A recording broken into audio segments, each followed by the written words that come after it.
नयाँ करार। यदि तपाईले बाइबलको विषय सूची हेर्नुभयो भने दुईवटा ठूला संग्रहहरू पुरानो र नयाँ करार देख्नुहुन्छ।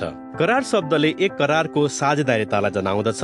यी दुवै संग्रहहरू यही करारको साझेदारीताको विषयमा छन्। ती दुवैले एउटा महान कथा जो इजरायल र सबै मानव बीच रहेको परमेश्वरको करारको साझेदारीताको जटिल कथा बताउँदछन्।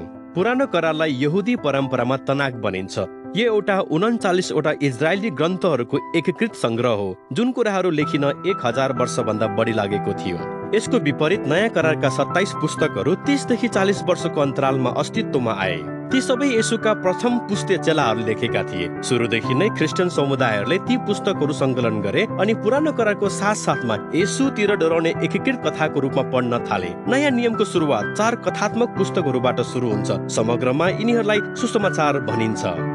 यी पुस्तकहरूले नासरतका येशूको जीवन, मृत्यु र पुनरुत्थान सुसमाचारको वास्तविक घोषणा हो भनी बताउँदछन्। यी पुस्तकहरूपछि 5औं कथात्मक पुस्तक प्रेरितहरूको काम रहेको छ। यहाँ पुनरुत्थान हुनुभएका येशूले प्रेरितहरूलाई आदेश दिनुहुन्छ। प्रेरितको अर्थ पठाइएकाहरू हो।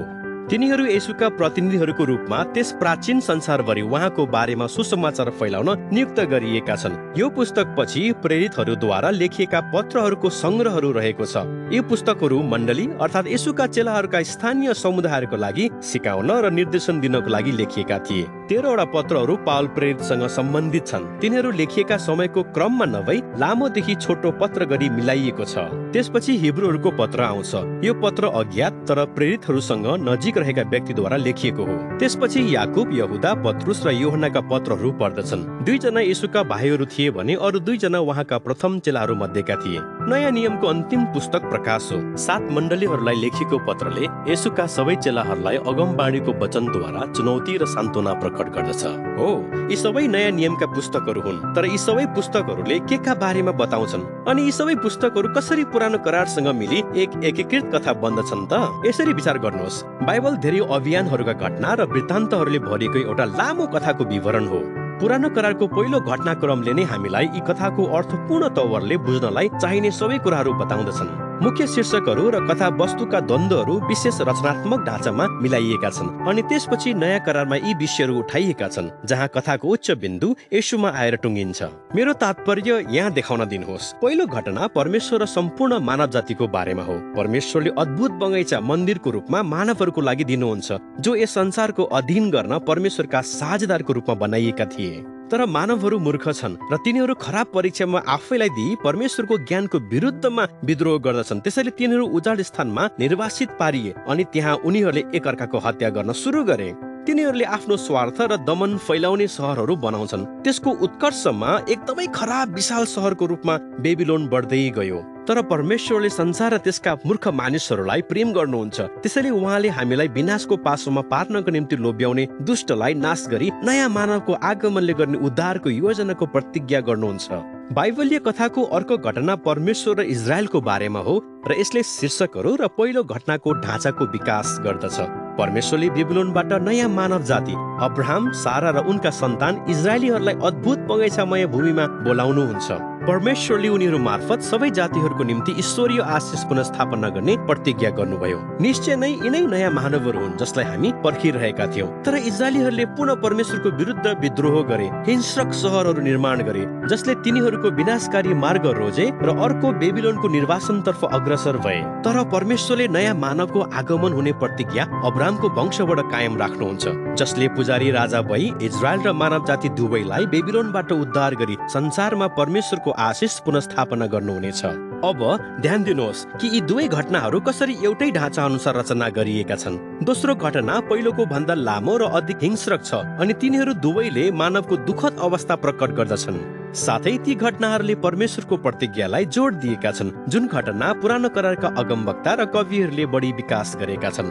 अगमवक्ताहरूले इजरायल र सबै जातिहरूलाई उनीहरूको दुष्कर्मको दोष लगाए अनि घोषणा गरे कि एक दिन परमेश्वर आफैले प्रभुको दिन ल्याउन र संसारलाई बेबिलोनबाट छुटाउन आउनुहुनेछ।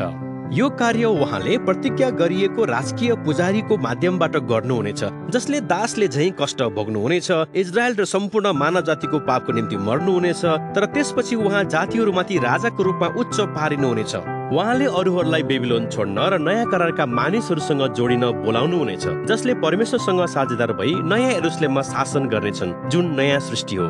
अनि पुरानो करार एउटा नयाँ घटनाको प्रतीक्षाको निचोडका साथ समाप्त हुन्छ। अब जब तपाईँ नयाँ करारमा फर्कनुहुन्छ, त्यही पुरानो कथा निरन्तर यीशुमा अगाडि बढिरहेको छ। आउनुहोस् यो कसरी हुन्छ भन्ने हेरौँ। 4 सुसमाचारका पुस्तकहरूले नासरतका यीशुलाई प्रतिज्ञा गरिएका अब्राहमका पुत्र, जसले जातिहरूलाई परमेश्वरको आशिष दिनुहुने, र नयाँ मानव जसले दुष्टलाई परास्त गर्नुहुने र मानवतालाई पुनर्स्थापना गरी परमेश्वरसँगको साझेदारीमा ल्याउनुहुने व्यक्तिको रूपमा प्रस्तुत गरेको छ। त्यसैले यीशुलाई अझ धेरै कुराको साथ मानवको रूपमा प्रस्तुत गरिएको छ। उहाँले परमेश्वरको प्रतिज्ञा गरिएको राज्यको आगमनको घोषणा गर्दै हिँड्नुभयो अनि इजरायलको ईश्वरीय राजाले झैँ बोल्नुभयो र व्यवहार गर्नुभयो। तर यीशुले आफैलाई राजाको सट्टा मानिसको पुत्र भनी सम्बोधन गर्नुभयो, अर्थात् एक मानवको रूप जसले दास सरह काम गर्नुहुनेछ। सुसमाचारका पुस्तकहरूले दाबी गरेका छन् कि यीशुमा इजरायलका परमेश्वर विश्वासयोग्य इजरायली र साँचो मानव हुनुभयो, जो हामी हुनुपर्ने थियो तर हुन असफल भयौं। यीशुको मिसन भनेको त्यो स्वार्थीपन, हिंसा र मृत्युको प्रलोभनमा फसाउने अन्धकारमय दुष्टलाई रोक्नु थियो। तर त्यो प्रकारको दुष्टलाई तपाईँ कसरी परास्त गर्नुहुन्छ? यी सुसमाचारहरूमा आश्चर्यजनक उत्तर यो छ कि यीशुले हाम्रो दुष्टतालाई आफ्नो विरोधाभासपूर्ण सिंहासन अर्थात् क्रुसमा, जहाँ आफूलाई मार्न अनुमति दिनुभई मानव जातिको दुष्टता र पापको लागि मर्नुभयो र विजयी हुनुभयो। अनि उहाँ आफैले सिकाउनु भए अनुसार जीवन बिताउनुभयो। अहिंसा, क्षमादान र बलिदान पूर्ण प्रेम जस्ता शिक्षाहरू संसारमा सबैभन्दा शक्तिशाली कुराहरू हुन्। अनि परमेश्वरको यस संसार प्रतिको आफ्नो प्रेम हाम्रो दुष्टता वा मृत्यु भन्दा शक्तिशाली छ, किनकि येशू नयाँ जीवनमा पुनरुत्थान हुनु नयाँ मनुष्यत्वको नमुना थियो। अनि यसले हामीलाई प्रेरितको कथातर्फ डोर्याउँछ। पवित्र आत्माद्वारा परमेश्वरले येशूका चेलाहरूलाई संसारमा येशूको जीवन र प्रेम फैलाउन शक्ति दिनुहुन्छ, जसै उनीहरूले मानिसहरूलाई आफ्नो पुरानो मनुष्यत्व त्याग्न र नयाँ मानव भई येशूको बहुजातीय परिवारमा सामेल हुन आमन्त्रित गर्दछन्। प्रेरितहरूले लेखेका पत्रहरू यस कथामा यही नै मिल्न आउँदछन्। यही ठाउँमा प्रेरितहरूले तत्कालीन क्रिस्चियन समुदायहरूलाई सम्बोधन गरी यो देखाउँछन् कि पुनरुत्थान हुनुभएको राजा येशूको सुसमाचारले कसरी इतिहास परिवर्तन गर्दछ र हाम्रो जीवनको प्रत्येक भागलाई नयाँ रूप दिँदछ। उनीहरूले सुसमाचारको वर्णन, पुरानो करारका कथाहरू र येशूका जीवनीहरूबाट निरन्तर प्रचार गरे अनि कसरी यी बाइबलीय कथाहरूमा हामी आफ्नै जीवनका कथाहरू देख्न सक्छौं भनी देखाए। सम्पूर्ण मानव जाति बेबिलोनको निर्वासनको पासोमा पर्यो, तर येशू नयाँ घरको सृष्टि गर्न आउनुभयो। हामी सबै स्वार्थी र पाप जस्ता विभिन्न प्रकारका मिश्र देशको दासत्व जस्ता कुराहरूमा जिरहेका थियौं, तर येशूले हामीलाई स्वतन्त्र गरी प्रतिज्ञाको देशमा लैजान निस्तारको थुमाको रूपमा मर्नुभयो। हाम्रो पुरानो मानवता मृत्युको धुलोसँग बाँधिएको छ, तर येशूको पुनरुत्थानले नयाँ मानवताको लागि नयाँ भविष्य खोलिदिएको छ। हामी यहाँ वर्तमान दुष्ट युगमा बाँचिरहेका छौँ, तर येशू र पवित्र आत्माद्वारा नयाँ सृष्टि अहिले यहाँ प्रस्फुटन भएको छ। अब यसले हामीलाई प्रकाशको पुस्तकतर्फ लैजान्छ, जहाँ सम्पूर्ण बाइबलीय कथाहरू सँगसँगै शक्तिशाली, अलङ्कारिक तथा चित्रात्मक रूपमा प्रस्तुत गरिएको छ।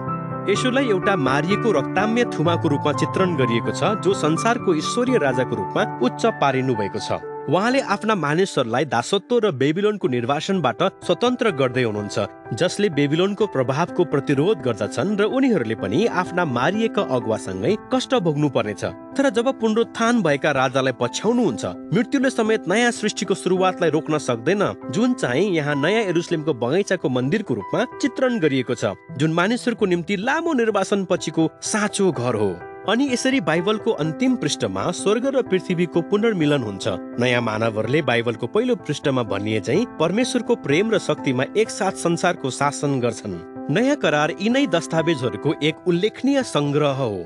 यिनीहरूले प्रेरितहरूको गवाईलाई प्रतिनिधित्व गर्दछन्, जसले हामीलाई पुनरुत्थान हुनुभएका येशूलाई देखाउँदछन्। अनि परमेश्वरका आत्माद्वारा यी मानवीय शब्दहरूले पहिलोदेखि 21औं शताब्दीसम्म ईश्वरीय आशाका वचनहरू बोलिरहेका छन्। प्रत्येक पुस्तकले यो देखाउँदछ कि कसरी येशू र पवित्र आत्माद्वारा परमेश्वरले हाम्रो संसारलाई नवीकरण गर्ने नयाँ सृष्टिको मुख्य लक्ष्यतर्फ डोर्याउँदछ। तसर्थ कथाको अन्त्य वास्तवमै नयाँ कथाको सुरुवात हो, जुन अझै बताउन बाँकी नै छ। यही नै नयाँ करारको वृत्तान्त हो।